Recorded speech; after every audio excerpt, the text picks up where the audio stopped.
Hello friends, সবাই কেমন আছেন? জানি সবাই ভালো আছেন। ব্যাটিং অ্যান্ড স্টিল চ্যানেল আপনাদের সবাইকে জানাই সুস্বাগত। আজকে নতুন একটা ভিডিও নিয়ে আপনাদের মাঝে আসলাম।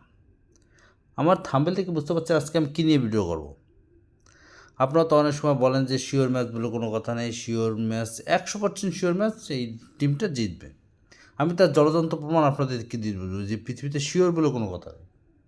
ঠিক আছে, আপনি খেলার আগেই আপনি দল দেখেই বলে দিলেন যে এই টিমটা জিতবে। মনে করেন অস্ট্রেলিয়া ভারত ম্যাচে খেলা হচ্ছে, আপনি একবারে অস্ট্রেলিয়া লাগিয়ে দিলেন 1,00,000 টাকা, আপনি জিতে যাবেন 1,50,000 টাকা। এরকম নিশ্চয়তা কখনো দিতে পারবেন না।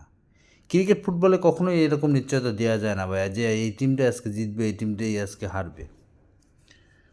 যেমন কালকে যেমন বাংলাদেশ স্কটল্যান্ড খেলা হলো, আপনারা তো অনেকেই ভাবছেন যে স্কটল্যান্ড জিতে যাবে, কিন্তু বাংলাদেশ জিতে গেল।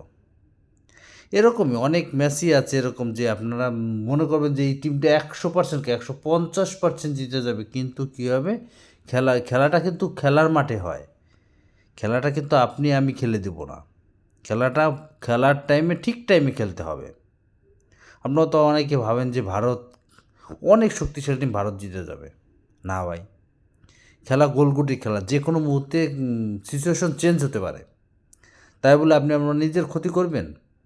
মনে করেন ভারত আর নিউজিল্যান্ড খেলা হলো, আপনি প্রথমেই দেখলেন যে ভারত 1.2 ওভার্স, আমার কথা মনে করবেন 1.2 ওভার্স, নিউজিল্যান্ডে দিচ্ছে 8 ওভার্স। ওভার্সটা তো বোঝেন আপনারা, 8 ওভার্স।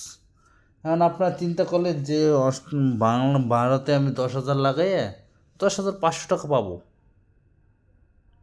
তাতেই তো বেনিফিট আমার, 500 টাকায় আমার লাভ। মানে এখান থেকেও আমি দেখতে পাচ্ছি যে ভারত জিতে যাবে। কিন্তু আপনি কোনো কিছু ঘটার আগে আপনি ঘটতে পারবেন না। কোনো কিছু ঘটার আগে যদি আপনি বলেন যে এই টিমটা আজকে জিতবে, এটা কিন্তু বলা যায় না। আপনি সাপোজ আমি একটা রুলস দেখিয়ে দিচ্ছি, দেখেন আজকে কিন্তু নিউজিল্যান্ড ইন্ডিয়ার একটা ম্যাচ হয়েছে, দেখেন আমি একটু ক্লিয়ার করে দিচ্ছি। দেখেন নিউজিল্যান্ড এবং ইন্ডিয়ার একটা খেলা হয়েছে, বুঝছেন? নিউজিল্যান্ড এবং ইন্ডিয়ার একটা খেলা হয়েছে।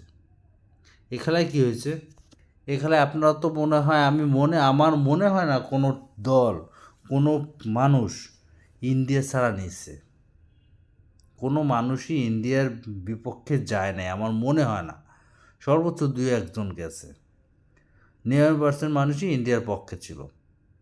আমার কথাগুলো ক্লিয়ার হবেন। কিন্তু শেষ পর্যন্ত দেখা গেলো কি, নিউজিল্যান্ড জিতে গেলো 58 রানে। আপনারা যে 10,000 টাকা শিওর হয়ে ব্যাটিং করলেন, মনে করেন 5,000 টাকায় আপনি 5,500 টাকা পাবেন, কিন্তু এখন হেরে গেলেন, টাকাটা কত গেল আপনার? 5,000 টাকাই চলে গেল। আপনাদের মাথায় বাড়ি, কী করলো ইন্ডিয়া? আমি 500 টাকা পেয়ে যেতাম, 5,000 টাকা লাগিয়ে দিতে পারবো। কিন্তু আপনি যদি ওই 5,000 টাকার পরিবর্তে যদি 300 টাকা ইন্ডিয়ায় লাগাই ওই নিউজিল্যান্ডে লাগাইতেন, তাও তো আপনার 2,400 টাকা পাইতেন নাকি? না, পাইতেন না। 8 উঠছিল। তখন আপনার চিন্তাটা মাথার ভিতরে থাকতো না যে তখন যদি আপনি নিউজিল্যান্ড লাগাই 8 ওভার্সে লাগাইতেন, তখন কিন্তু আপনার চিন্তা ভাবনা ওরকম থাকতো না যে 300 টাকা গেছে।